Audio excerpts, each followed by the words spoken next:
Welcome to the deep dive.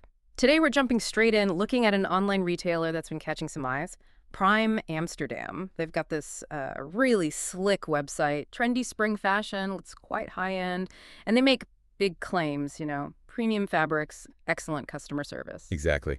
And our mission today is pretty straightforward, actually. We need to look past that glossy surface. Is prime-am-sterdam.com a legitimate place to shop?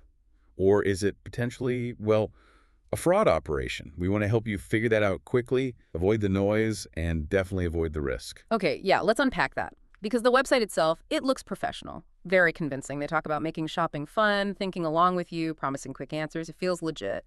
Although we did notice something. Those fashion photos look really high-end, almost too good. Yeah. That slick look can sometimes be a sign they're just using stolen stock images from, actual high fashion brands. That's often a first visual clue, right? That the appearance doesn't quite match what they're likely selling. Right, the facade. Precisely. And it's amazing how often that polished look masks what's really going on or what isn't going on. So the key is always to check the external data.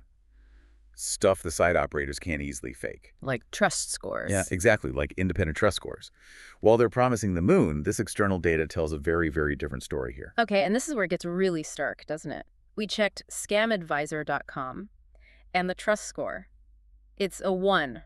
1 out of 100, the absolute bottom. The review basically screams, this website might be a scam. Yeah, a 1 out of 100. It's not just like a few unhappy customers leaving bad reviews. A score that low usually points to fundamental problems, things like hidden company details, questionable server locations, issues with the SSL certificate, serious structural red flags. It's way beyond just poor customer service. But hang on, if it's that bad, a 1 out of 100, why keep the same website name for 3 years? Wouldn't a scam usually, shut down and pop up with a new name to avoid getting caught or getting such a bad reputation? That's a really sharp question, and you'd think so, right? But here, the 3 years is actually, well, it's more concerning, not less. When you look at how some of these fast fashion type scams work, they often rely on lots of small transactions, high turnover.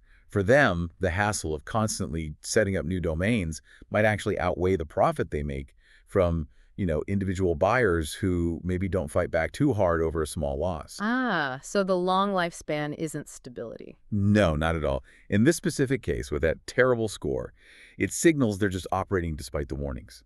Indifference, almost.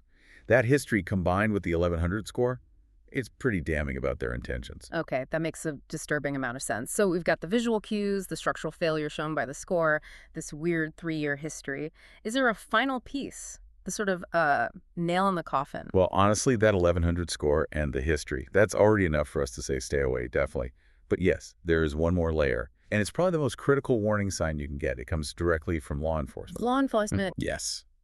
That scam advisor listing we mentioned, it specifically notes that the Dutch police, remember this company claims to be based in Amsterdam, the Dutch police have officially listed Prime Amsterdam as a scam website. Wow. Okay. So the actual police in their supposed home country are calling them out. All right. The advice then becomes crystal clear for you, the shopper. Do not go near the site with your payment details. Don't give them any personal information. It's almost certainly a setup for financial loss, maybe worse. Absolutely. That's the bottom line here. We started looking at a trendy fashion site, right? Pretty pictures, nice promises. And we ended up finding official police warnings. It really shows why digging just a little deeper, checking those external verifications is so crucial. It's not about trusting the site itself. Yeah, hopefully this quick dive saved you some potential trouble, maybe some money. It really shows that just a couple of minutes of checking can make all the difference. It really can. And, this whole situation brings up an interesting question to think about for next time you're browsing online. We've seen how vital external data is. But what if it was the other way around? Imagine a site with a perfect 100 trust score. Everything looks verified. But they're advertising luxury goods, say a designer bag, for like 80% off retail. An unbelievable price. Does a price that seems too good to be true raise a red flag powerful enough to override even the best external verification scores? What do you prioritize then?